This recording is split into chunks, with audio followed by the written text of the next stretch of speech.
Okay, can everybody see that? Yeah. Hey. I can't, Rich, but it's okay. Okay.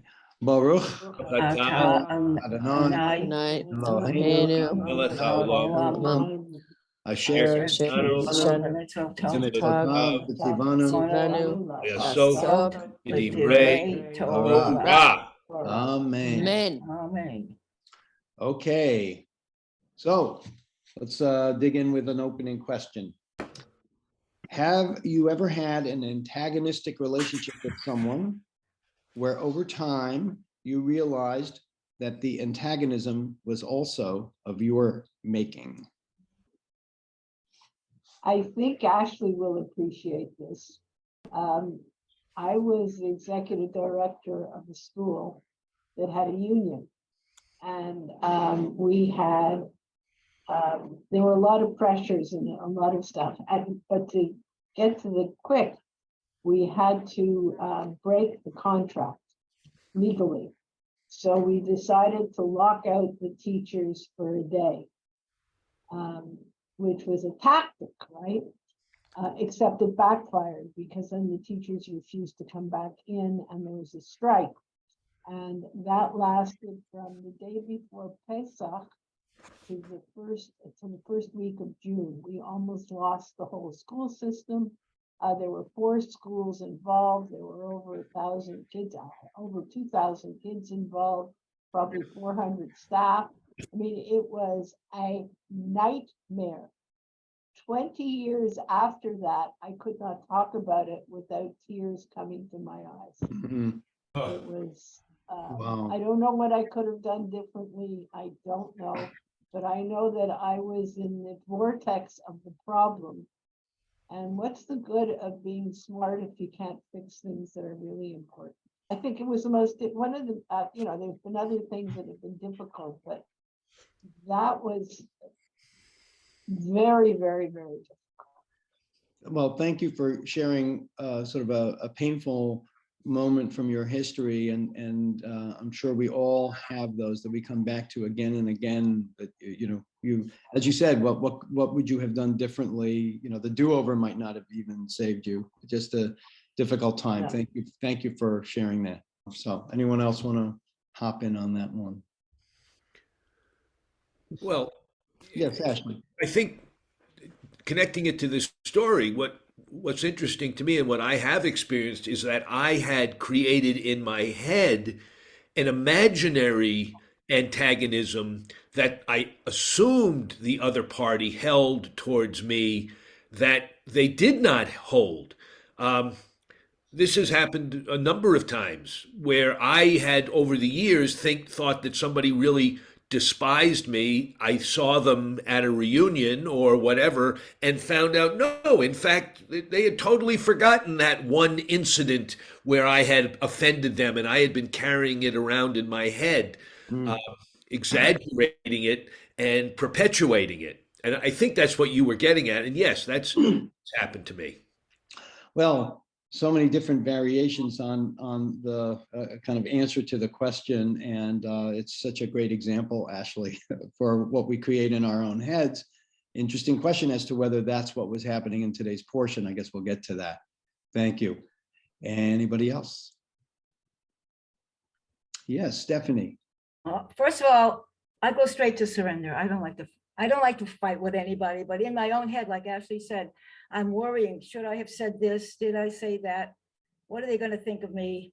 I just can't argue with people after the fact. I sometimes rethink and said, I should have said that, or I should have said that. But I remember one time many years ago, I can't remember the exact incident, but the 10 days between, Yom Kippur, Rosh Hashanah and Yom Kippur, I actually called somebody to apologize. I can't remember the whole incident, but I know I actually did that. Usually we all think about it, but I actually called somebody and I said, did I ever say? But I do think about it in my own head a lot. I should have said that. I should have said that.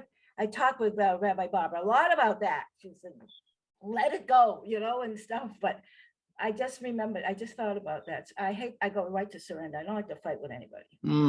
But when you did make that call, did it go well? Yes. Yes, Okay, it well, did. you're It was one for- really strange. I said, I want to apologize. I think I might have said something to you. And she said, oh, no, don't worry about it. But Yeah. yes, it went well. Yeah, well, thank you also for lifting up the concept of the fear of confrontation, which is so important to kind of building that bridge. So thank you for that. It was great recollection. Anyone else? Yes, Annette. I did something to one of my brothers when we were kids that was horrible. And I probably didn't do only one thing, but this is one that I remember and am very ashamed about. I'm 4 years older than he is. And in my adult life, I have apologized to him multiple times. And it's very frustrating to me because he doesn't remember it. So I keep apologizing to him, and I want him to accept my apology, but he won't accept it because he doesn't remember what I did. And I can't stand, I said, how can you forget it? I was so awful to you. And he's like, stop worrying about it. I don't even remember it. And I said, how can you not remember? I was so terrible. So we have this conversation about, we've had it about once every 5 years in the last 30 years, and he still doesn't remember it. So I'm left with not knowing what to do to make amends. It's interesting when you have to stoke up his anger to, have something to apologize for, or his memory. That's funny. Yeah, and I haven't been able to stoke it up yet. Yeah, There are other things that I've done that he does in our adult life that he does remember, but this Yeah. one thing I still live with it and have nothing to do, nowhere to go with my guilt. yeah. He's giving you a pass in it. Take it. Excuse me. Thank you for sharing that one. It has a humorous cast, even though I know there's something serious behind it. Would anyone else like to say Yeah, something? I have one. Sorry, I'm still not quite ready to put on my camera, but I will be there soon for Yeah. in face to face. But Yes. I'm not hiding and saying this story. But this is maybe another additional take on it, which I've thought about a lot in recent years. But it happened maybe 30 years ago, where I think I thought I had offended somebody by something I said, somebody I didn't know that well, and in wanting to sort of make amends, and I can't even remember what the incident was anymore, but I sent or brought flowers to the person, and it turned out to be the worst thing that I could have done, because that person just felt like it was sort of rubbing it in or over the top kind of outreach. And what I learned from that is, what in many situations, what I think somebody would want is what I would want, as opposed to thinking about who they were and understanding what they might want. And it's happened in a number of cases, especially with people who I've known who are ill, for example, who don't want attention. And what I learned from that is people react to situations in terms of their own needs and what they want other people to do very, very differently. But all too often we do what we would want, as opposed to thinking about them in their place. And that has often, those are the times when I think I've had honestly the most sort of interpersonal friction. Mm, And Thank there's an you. ego side to that. Yeah. Thank you for that. I've heard people refer to the golden rule and the platinum rule, with the golden rule being, do unto others, the platinum rule being do unto others as they want done unto them, which requires you to really dig in and figure out who are they, what do they want. So that's just Exactly. insightful comment, Susanna. Thank you. Anyone else? Yes, Nancy. I got a new boss who I didn't feel was up to the job. He's much younger than me, had very little experience. And when she came in, I was not welcoming. And I think it set up an antagonistic relationship that has not served either one of us very well. Yeah. Hard to turn the tide on that, I guess, once it starts, right? Yeah, exactly. Get into a bad rhythm. Yeah. And is this like a current boss that you have, or this is looking back? This is the current boss. Okay, so this is our confidentiality disclaimer, everyone, for this for this session. Oh, well. And a good luck. confession. But the truth is that nobody else seems to get along with her either. Oh, the wisdom of crowds. Wonderful. Well, good luck. Anyone else before we turn to the portion? All right. Well, thank you very much for that that sharing, which is very resonant, obviously, for some of the themes of the Parsha. I just want to take a moment to talk about liturgical time. So we're back to some holidays after a little bit of a dry stretch.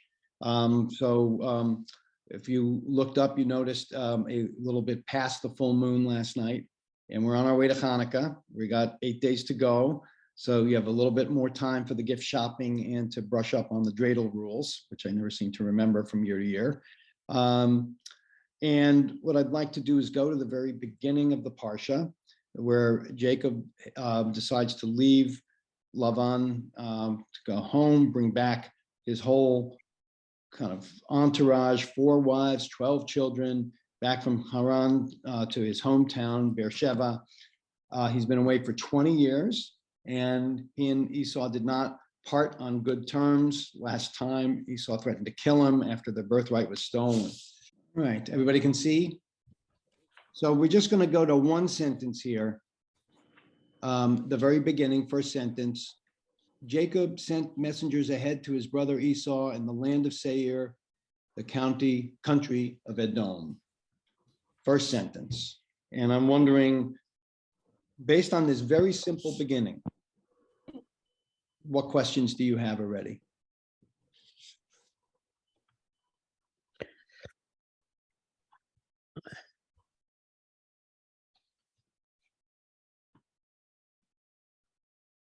These text messages. I'm sorry? What did you say? Did he send it by text or email? Yeah, text, email. Yeah. So why didn't he go himself? Why didn't he go himself? That's an interesting question. Okay, good. Ashley. He was afraid.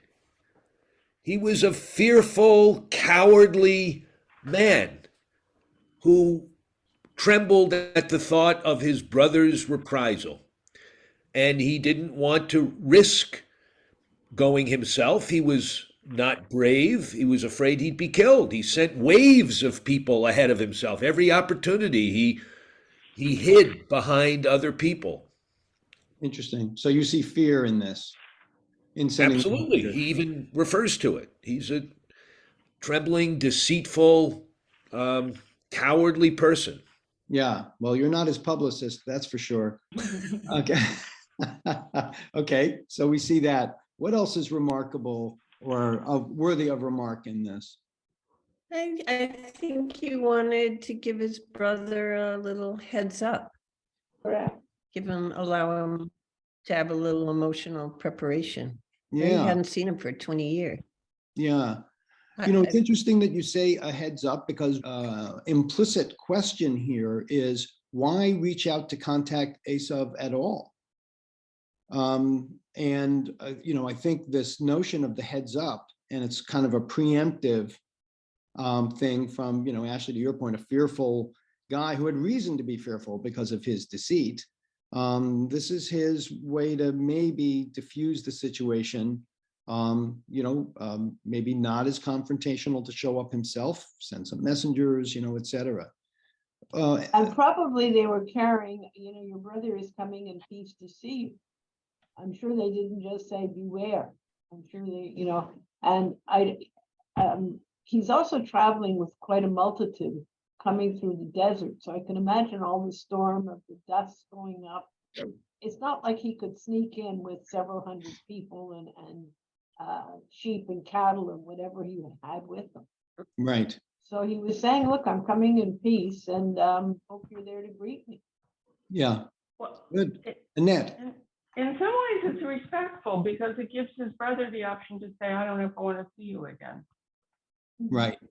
That's It good. gives his brother the agency to say, you know, you wronged me and I'm not interested in reconciliation. Yep. It's a soft outreach that really leaves room for his brother. I think that's very, very true. Very good. I don't think Esau gets enough credit. Well, we'll talk about that. But let me, anything else? Anybody notice here all of this reference to the land of Seir, the country of Edom? So there's a little bit also of kind of echoes of their earlier conflict, right? Edom, the redness, the ruddiness, the hairiness. You know, these things have, this land has become identified with Esau. There's kind of a hint that he himself has become kind of a nation. Okay, good. These are all really good thoughts. No, Rich, you Yeah. said that why did he seek him out? I think we have to acknowledge he didn't have any choice. If he didn't seek him out, he would be in the same land with his brother whom he thought was going to kill him. So he didn't want his brother to kill him, and the way to do it was to go try to make peace by buying him off with gifts and everything. It wasn't like he could avoid him. I mean, Right, if he were there, he'd always feel he was being pursued or stalked or whatever. right. No, that's absolutely true, Ashley. And I think it goes back to the point, you know, you made earlier, right? He's, you know, he is fearful. He wants to diffuse it, and he couldn't realistically sort of avoid. This is a map of his journey. And so this is Haran, which, by the way, it's where Abraham started in Ur, moves to Haran, and then the family sort of sets up their kind of compound here, right, in various places. And Haran is this like kind of magnetic pole, right? Because this is where not only does Abraham come from here, but Isaac's wife, when Eliezer goes back, gets his wife from there, and then Jacob also spends his time in Haran. So this is kind of the ancestral home. When he comes back, just to go here, this is a map of detail here about where he would be coming back to. And this whole area here of Beersheba down here is where Isaac's home is, and where Jacob would be returning to. And Edom is down here. So while he isn't necessarily going to be quite cheek by jowl, he's not far away. And certainly if there's any visitation going on with Esau, he's going to run into him. So this is an issue. Yeah, and don't forget, they were nomads. So they were, you know, they were following their cattle and following where there was water and stuff like that. So they definitely would have. Yeah, their ranges definitely could have run Yeah. into each other. So let's go and just quickly review what's going on here, right? So I'm going to just buzz through these really quick. Just listen to all of this, and as we are. So at the very beginning, the first one emerged red like a hairy mantle all over. So they named him Esau. Then his brother emerged holding on to the heel of Esau. So they named him Jacob. Isaac was 60 years old when they were born. As you listen to this narrative, think about what has Esau done that's wrong, and what has Jacob done that's wrong, and you know where does their enmity come from? When the boys grew up, Esau became a skillful hunter, a man of the outdoors. Jacob became a mild man. So one's wild, the other's mild, raising livestock. Isaac favored Esau because he had a taste for game, but Rebekah favored Jacob. So we can see the parents coming into the problems here. Once when Jacob was cooking a stew, Esau came in from the open, famished. And Esau said to Jacob, give me some of that red stuff to gulp down, for I am famished, which is why he is named Edom. Jacob said, first sell me your birthright. And Esau said, I'm at the point of death, so of what use is my birthright to me? But Jacob said, swear to me first. So he swore to him and sold his birthright to Jacob. Jacob then gave Esau bread and lentil stew. He ate and drank, and he rose and went away. Thus did Esau spurn the birthright. By the way, according to tradition, anyone who want to take a guess of how old these kids were when this episode happened? Probably bar mitzvah. Very close, 15 by the tradition. Silly that Jacob would think that this would actually be an effective transfer of the birthright. And also, in a way, being a little predatory, right? Then, when Isaac was old and his eyes were too dim to see, he called his older son Esau and said to him, "My son." And he answered, "Here I am." And he said, "I'm old now, and I don't know how soon I may die. Take your gear, your quiver and bow, and go out into the open and hunt me some game. Then prepare a dish for me, such as I like, and bring it to me to eat, so that I may give you my innermost blessing before I die." Rebekah had been listening as Isaac spoke to his son Esau. When Esau had gone out to the open to hunt game to bring home, Rebekah said to her son Jacob, "I overheard your father speaking to your brother Esau, saying, 'Bring me some game, prepare a dish, da da da.' Now, my son, listen carefully as I instruct you. Go to the flock and fetch me 2 choice kids, and I will make of them a dish for your father, such as he likes. Then take it to your father to eat, in order that he may bless you before he dies." Jacob answered his mother Rebekah, "But my brother Esau is a hairy man, and I am smooth-skinned. If my father touches me, I shall appear to him as a trickster and bring upon myself a curse, not a blessing." What is notable about Jacob's response here? Well, he knows it's deceitful and he follows it anyway. So, but at this point, he knows what he's being asked to do is deceitful. And yes, his only question is, how do we execute the plan? Exactly. All And right. how will it appear to his father, not how will it really be? Right. Well, yes, well said. Both things are true. So then Jacob steals the blessing. He leaves. No sooner has Jacob left the presence of his father Isaac, after Isaac had finished blessing Jacob, then his brother Esau comes back from the hunt. He too prepared a dish and brought it to his father. He said to his father, "Let my father sit up and eat of his son's game, so that you may give me your innermost blessing." His father Isaac said to him, "Who are you?" And he said, "I'm your son Esau, your firstborn." Isaac was seized with a very violent trembling. "Who was it then?" he demanded. I mean, it's not often that you get this kind of almost teleplay drama, in the Torah. It's unbelievable, right? "Moreover, I ate of it before you came, and I blessed him. Now he must remain blessed." When Esau heard his father's words, he burst into wild and bitter sobbing, and he said to his father, "Bless me too, father." But he answered, "Your brother came with guile and took away your blessing." Esau said, "Was he then named Jacob, that he might supplant me these 2 times? First he took away my birthright, right now he has taken away my blessing." And he added, "Have you not reserved a blessing for me?" Isaac answered, saying to Esau, "But I have made him master over you. I have given him all his brothers for servants and sustained him with grain and wine. What then can I still do for you, my son?" And Esau said to his father, "Have you but one blessing, father? Bless me too, father." And Esau wept aloud. So this is, to me, it's completely heartbreaking. Yes, Annette? I have always had a question about this, and I'm curious about what the rabbis or in the commentary say. How do we reconcile the fact that we are descended from someone who colluded with his mother to trick his father and steal the blessing from his brother? It is the essential question. And I think, to me, and we'll come back to this later, but the fact that there's such a disconnect between the narrative of Jacob and the fact that Jacob gets the blessing, and Jacob is the person through whom the covenant continues. Right. And Esau, who based on this narrative is an innocent and cheated person. Maybe he's passionate, maybe he has anger management issues, maybe who knows what it is. And he's not the most attractive guy. I mean, he's a hairy guy who likes to hunt.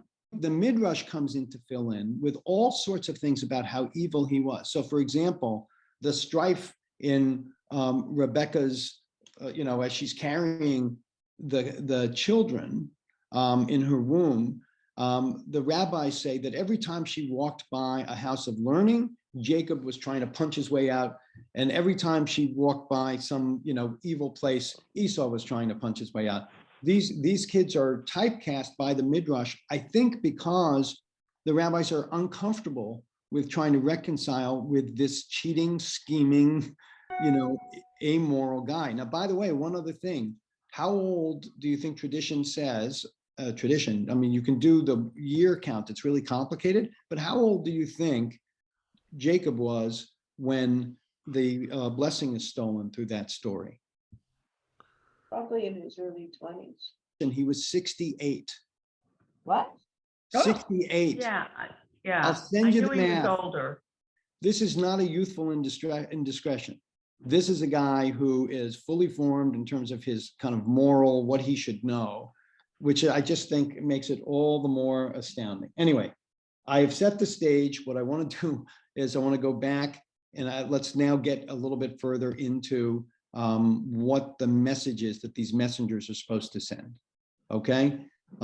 So here we go, 32:4 through 6. Merle, do you want to read?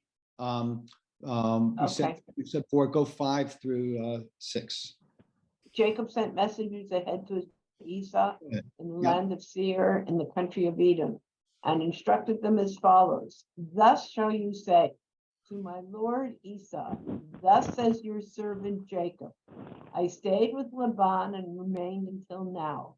I have acquired cattle, asses, sheep, and male and female slaves, and I send this message to my lord in the hope of gaining your favor.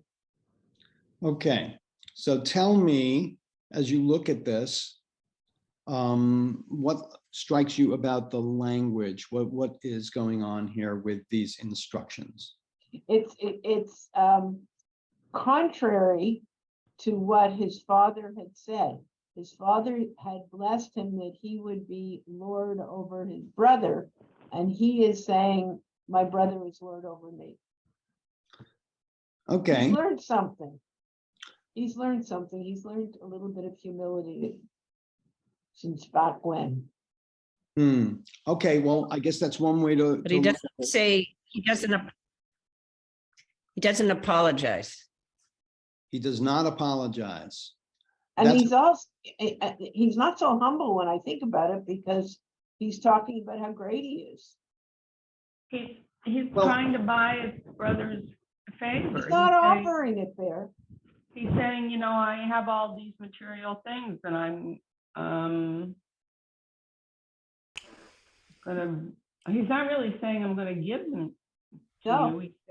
He's saying I've got a lot of stuff, and I'm sending you a message. Well, so let me, In your favor. there's a couple of strains in here. I just want to, I'm going to take them in reverse order. First of all, if he's sort of bragging about his wealth, that's not something that's going to be conciliatory, right? That's just rubbing in the fact that he got the blessing and he's been blessed. But there's something very subtle in the Hebrew. Take a look at verse 6. And for those who know Hebrew, Vayehi li, I have shor, v'chamor, tzon, ve'eved, v'shivcha. What is the case about each of those words? Shor means ox, chamor, Donkey, tzon, sheep, sheep, eved, slave. slave. All of them are in the singular. Every single word is in the singular. Every word is being chosen to obscure how much he has. So it's not something that translates into English very easily, because in English, the English is plural, but in the Hebrew, it's singular. I want to go back a little bit earlier, this notion of whether it's humility, where he says to my lord Esau, thus says your servant Jacob. Is that true humility? What is that?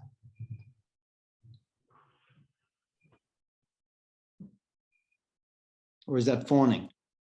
I mean, typically, speaking about yourself in the third person is considered very arrogant, not humble. Yeah. Well, he is not so much speaking in the third person. He's instructing people to deliver his words, which kind of puts him in the third person. Right. But he's being fawning. He's basically saying, "Oh, Yeah. your servant." It's the kind of thing that you But say Mhm. to Eastern it's potentates. That's true. exactly the opposite of what the blessing was, though. If you go back to the blessing, So that's an excellent point, Merle, that some of what's going on here is to negate the blessing. So Yeah. a couple of subtle things in the language. First of all, his listing of oxen, donkey, sheep. This sounds like Trump's memory test, but ox and donkey, sheep. Sorry, television man, woman. All right, stay on point, Rich. Sown is mentioned third, not first. And one of the commentators says that normally when you're doing a listing of someone's wealth, the sheep are listed first because they are kind of the most valuable asset relative to the others. But by mentioning sheep, he would have reminded Esau of the incident where the birthright was stolen, because it was sheep, which is a word that could either be sheep or goat. That was what the dish was made of. So one of the commentators says there's a subtle. The other one, this is also from the Hebrew. I've stayed with Laban. The Hebrew word is garti, to be ger, which is a stranger, which was kind of an emphasis on I've been a fugitive for the past however many years. So don't feel so good about where I've been. So there's some subtle ways in which this message has been crafted to not antagonize Esau. All right. Question. Rich, Yes. Can I just ask a quick question? Yeah. you speak Oh, with that- go ahead. Somebody speaking? Is that Ken? Ken. Yeah, Ken, Ken, go go ahead. ahead and then Right. Susan. Yeah. Okay, yeah, so can you go back to the Hebrew there? So for a second, but I'm a little puzzled because like if the singular, okay, so is he actually saying, well, I have, I have one ass, I've got one sheep, I got one slave, yada, yada. I mean, is he basically saying, well, I'm not a rich guy, but I'm doing okay? Yeah, so the Hebrew is using singular as collective nouns, and it works in Hebrew. And what he's doing is he's just saying, I have some sheep, I have some this, Because it's I'm not, sort of in that- why not? They wouldn't say chamorim? Well, that's the point.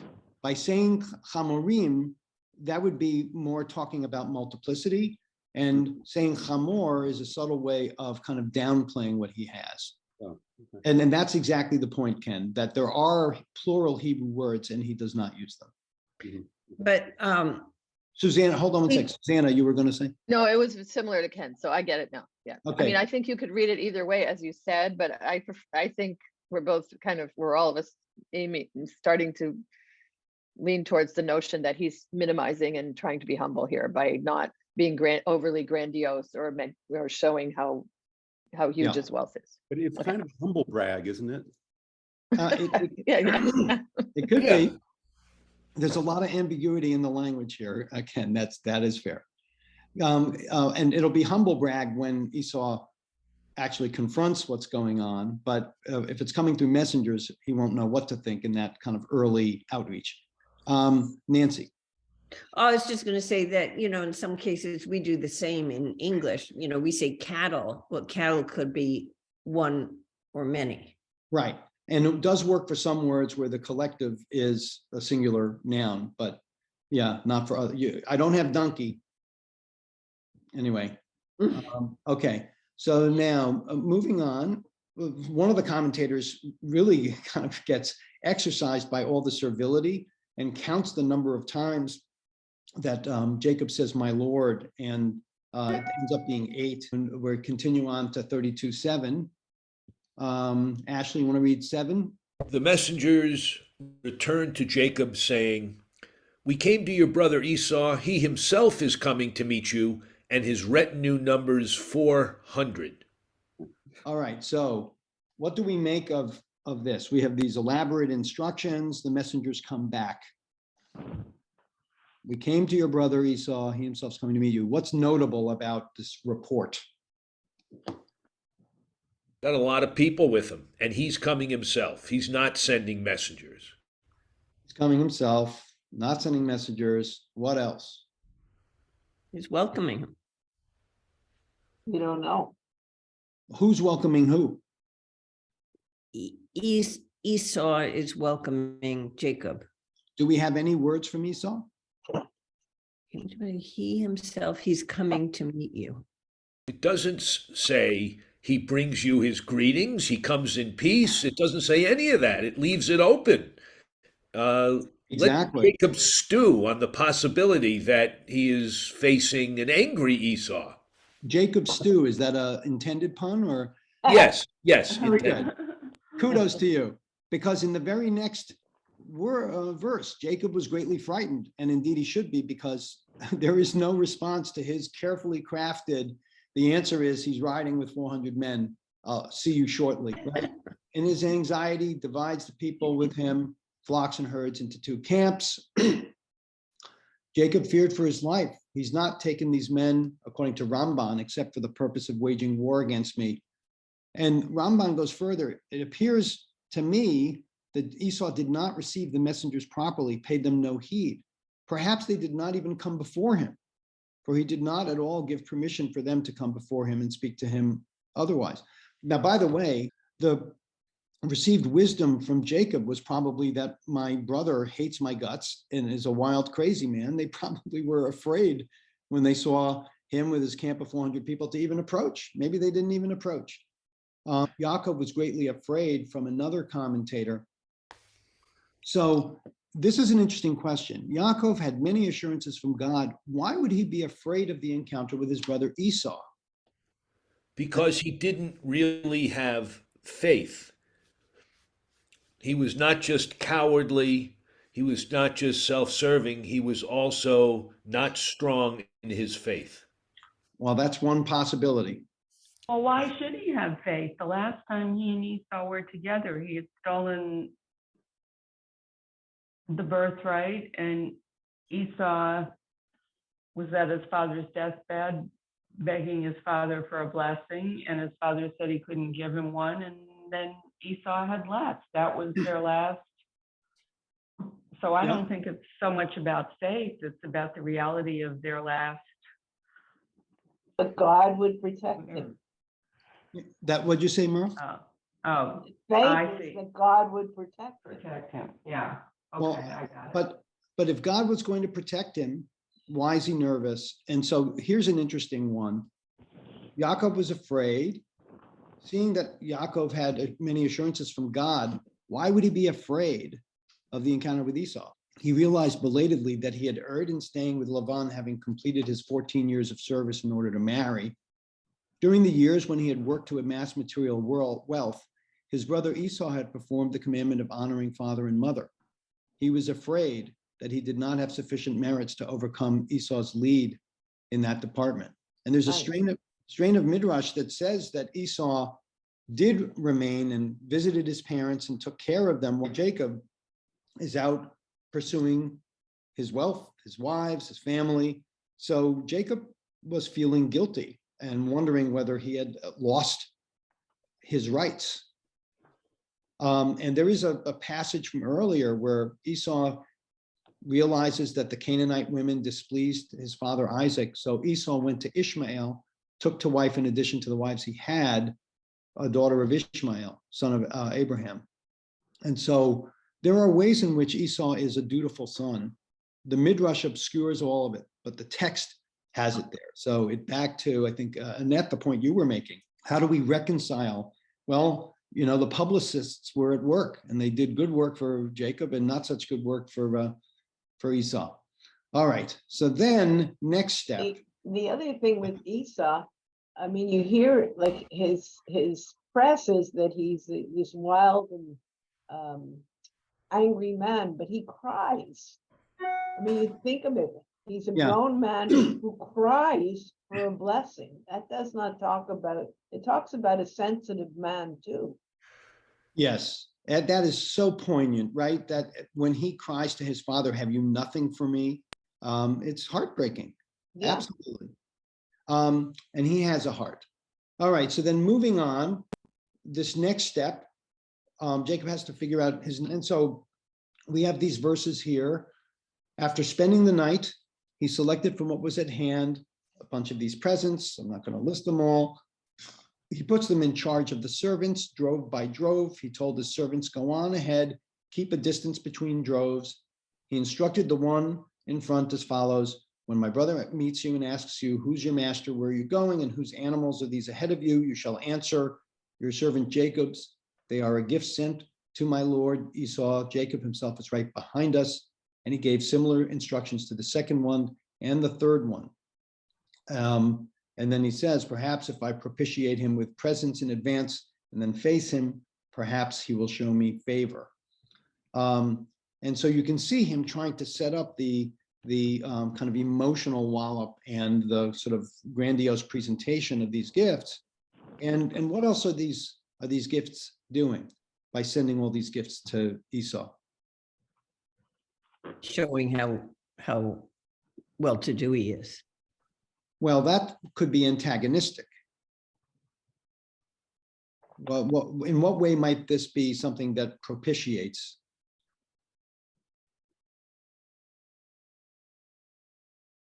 It's basically giving up some of what he got out of the blessing, Yeah. right? It's like undoing that damage. Okay, so if anybody has any doubt that Jacob has to be in a profound place of self-doubt, there's the famous 32:25, Jacob left alone and a figure wrestled with him until the break of dawn. And we could do a whole Torah study on who this figure is that Jacob is wrestling with. And any thoughts that you have with regard to who the figure is? Who is this? Himself. Himself? Yes. I think that's right. Anything else? Let me share a Rashi with you that's just wonderful. Our rabbis of blessed memory explained that he was Esau's guardian angel. And this is a very poetic way of saying that he's wrestling with his guilt. He's wrestling with the voice. The Esau's guardian angel is, I guess, a poetic way of saying wrestling with what he did and how he wronged Esau. So we now move to the dramatic confrontation at the beginning of chapter 33. Susanna, do you want to read those sentences 1 through 4? Looking up, Jacob saw Esau coming with a retinue of 400. He divided the children among Leah, Rachel, and the 2 maids, putting the maids and their children first, Leah and her children next, and Rachel and Joseph last. He himself went ahead and bowed low to the ground 7 times until he was near his brother. Esau ran to greet him. He embraced him, and falling on his neck, he kissed him, and they wept. That's the same expression, falling on his neck, that happens in Egypt. With Joseph and the brothers? Joseph and his father. Oh. They say the same thing, falling on his neck. Oh, interesting. What a great connection in terms of tearful reunions. So Joseph and Jacob. And it doesn't say Esau ran to, it refers to Esau embraced him. You don't know who's embracing who. And they wept, okay. Yeah. So they're both crying. They're both crying. That's a very good observation. They are both crying and both moved. What else do you see in these words? Anybody else have observation? Well, I saw a commentary that casts doubt on the sincerity of Esau's behavior. But what I see is what I don't see. What I don't see is any indication that this is anything but sincere. I don't see any words that indicate that it's fakery, that it's false. It seems absolutely clear that Esau, without artifice, loves his brother, has forgotten or forgiven or both, and is eager to be with his brother. That's what I see here. Yeah. He's not reticent. He ran to greet him. Yeah. You know, The run. He wasn't slow to do it. He ran to do it. Yes. So Also the bowing, the deep respect, he bowed to his brother by order of birth. It would be the other way around, but by the blessing, it's this way, or in fact, you're the guest, you come. He came to his territory. Well, So I'm sorry, Susanna, who are you saying is doing the bowing here? I interpret it, but maybe I'm wrong, that it's Esau. No, I think it's Jacob. No. Jacob.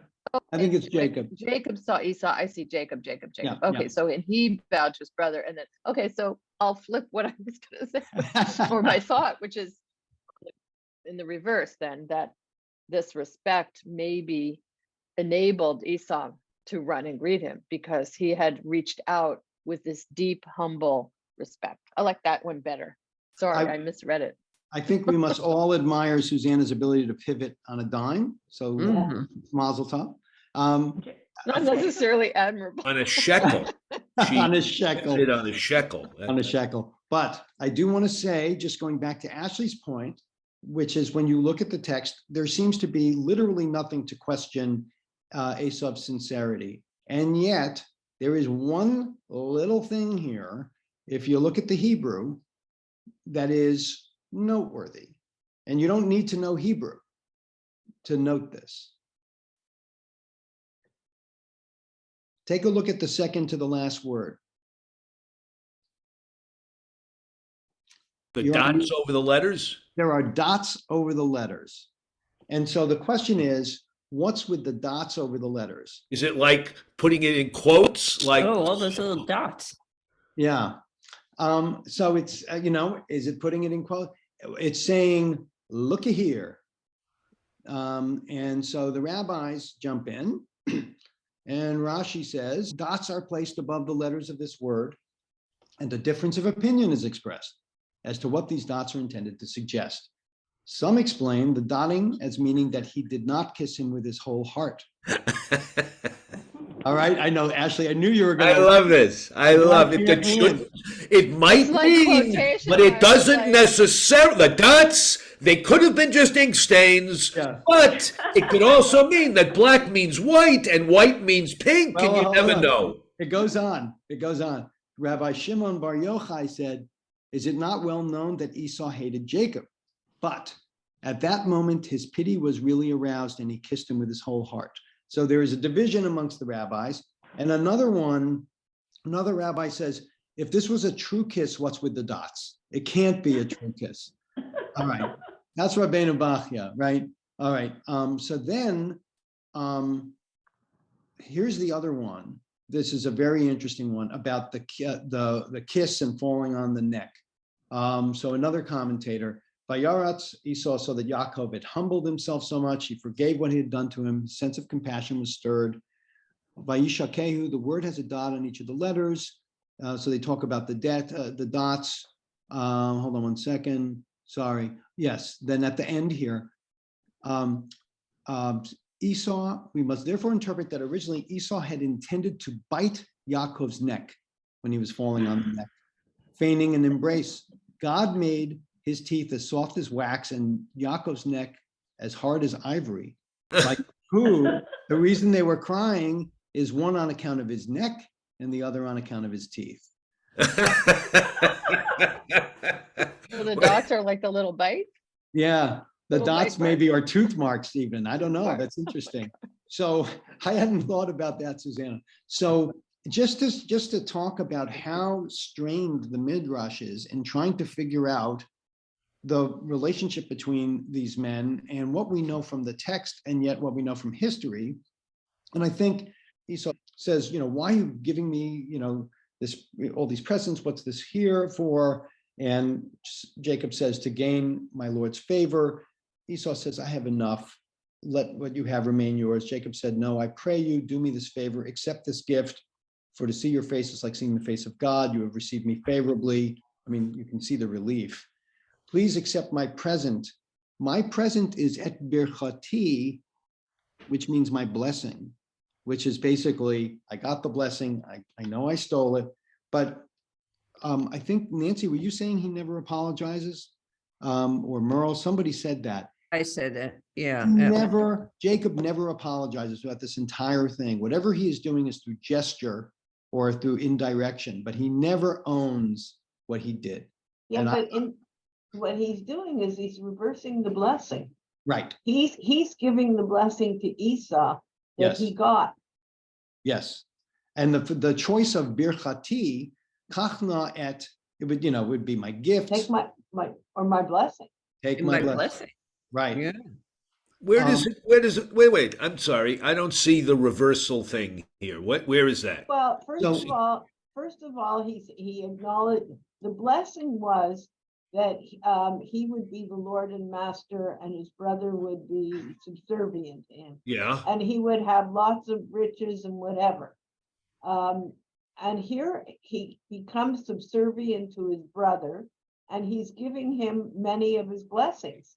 The other Oh. thing that I'm seeing here is how Abraham had to almost force the man that he was buying the cave for the Machpelah to Yeah. bury Sarah, and the guy didn't want to take it. And you have the same thing happening here, where Jacob is forcing the presence on Esau. That's a nice connection, Merle, to Ephron Yeah, and the cave. yeah. I don't This see is the- him reversing anything. He's giving him gifts. That comes from a position of power and wealth, not from subservience. He is saying God has favored me. He's acknowledging and underscoring the blessing that he got. He doesn't say, I didn't deserve it, and please, I'm returning the blessing to you. He's giving from. Ashley, I'm curious, Rich, what you think about this, but you've highlighted birchati, so it's translated as present, but in Hebrew, it means My take blessing. my blessing. Well, that's the point I Literally was what it making. says.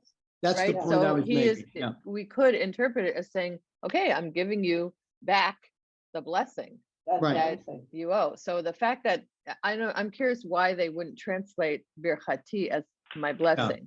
So Those damn I did. bad translators again. It's No. their fault. Now, I did highlight the birchati for this this purpose. Let's agree to disagree, and I'm going to move us on. Okay.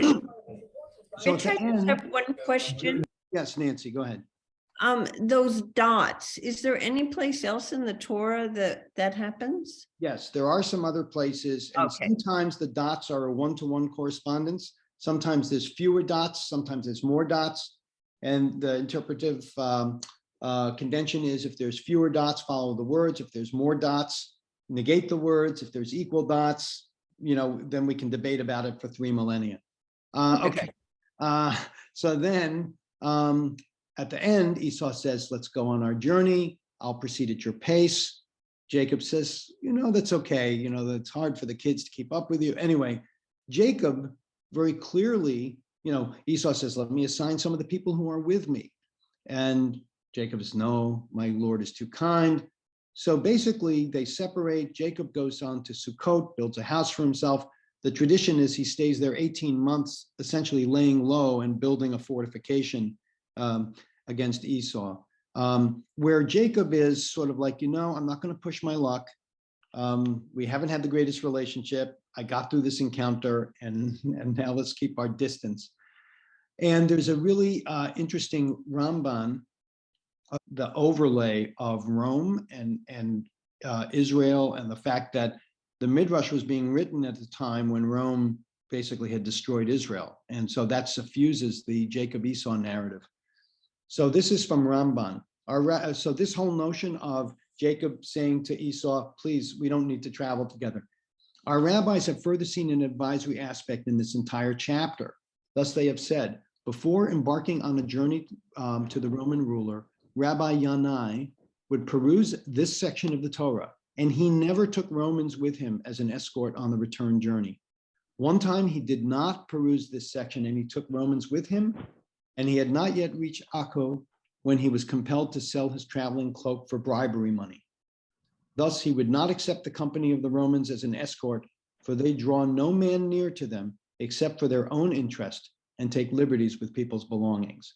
So it's like, you can't win. It's like over and over and over, the Midrash is, and I think it's this very thing, this kind of demonizing and otherizing, of Esau and this whole dynamic that does tie into this whole human rights Shabbat. And Susanna, as a human rights advocate, you and I were discussing this briefly, and I think there's resonance that you see in this, and I thought I would flip it over to you for a couple of minutes to just give some observations on that. Wow. Yeah, well, just to dive in very briefly on it, I mean, what we were talking about was how people are stereotyped or pegged, and how whole in terms of this, the Romans being the sort of metaphor for Esau later on in Jewish tradition, and sort of reading back into this much more personal, psychological, perhaps narrative, we see the danger for centuries of casting or identifying individuals or nations or people or ethnicities as one, and not seeing each and every human being for their full potential, their full faces, in effect, because there's so much here about seeing your face in the story, in the original story, coming face to face with your brother. The fact that also, unfortunately, throughout history and today, especially as we look at the observance of International Human Rights Day, we have brothers killing brothers and sisters killing, offending sisters in so many parts of the world.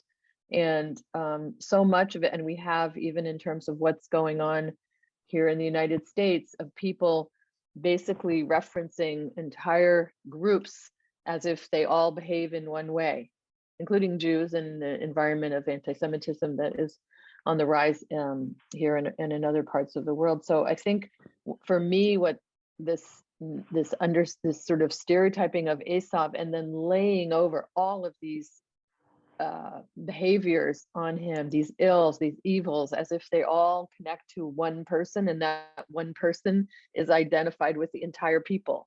Let's say Russians, not all Russians are bad. Maybe we don't like the government.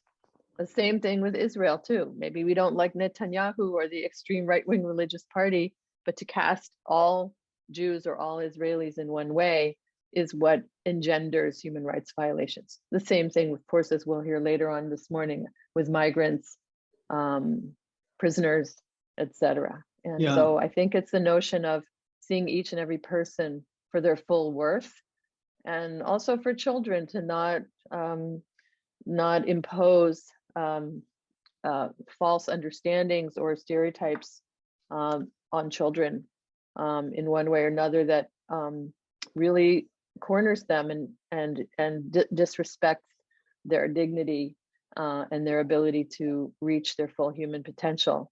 And I think that's part of the story of Esau as well, of being marked in a way from his earliest days by how he looks, or what his hair is like on his skin. It's also at the root of the denial of the most basic rights to the individuality and humanity of the person. Thank you, Susanna. That's beautifully said, and really so good to have resonance with International Human Rights Day and the Human Rights Shabbat. I'm going to close with one thing that I thought was really interesting, and it was just about this whole notion of needing to take the actions to protect yourself, and yet at the same time trying to kind of maintain your faith in God and turn to God when appropriate. And it came from kind of an unexpected place. It was the death of Thurgood Marshall's wife, Sissy. This was from an appreciation of Sissy Marshall, wife of Thurgood.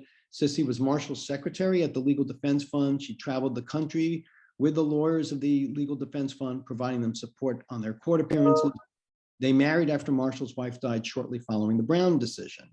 And so this was her recollection. Her duties, or about her, her duties also included accompanying defense fund officers on trips to the Deep South, where they faced down sometimes menacing local opposition. Once, she recalled in a government oral history, she was riding in a car when one passenger asked another to open the glove compartment. Inside was a Bible and a pistol. If threatened, she recalled the man saying, "We use the Bible first." Anyway, got to have both, I guess, is the lesson of this parsha as well. So thank you very much for joining. Thank Your insight. Really good. Yeah. Thank Very you. interesting. I hope most of you will come on again in about half an hour for the Human Rights Shabbat. It should be very meaningful. It will be nice to see Rabbi Barbara speaking to us from Arizona, which is in so much turmoil. Yeah. Oh. All right. Shabbat shalom, everyone, and Chag Sameach. Shabbat shalom. Thank you, Shabbat Rich. shalom. Beautifully done. Thank you, Rich. Thanks, Rich. Thank Bye-bye. you.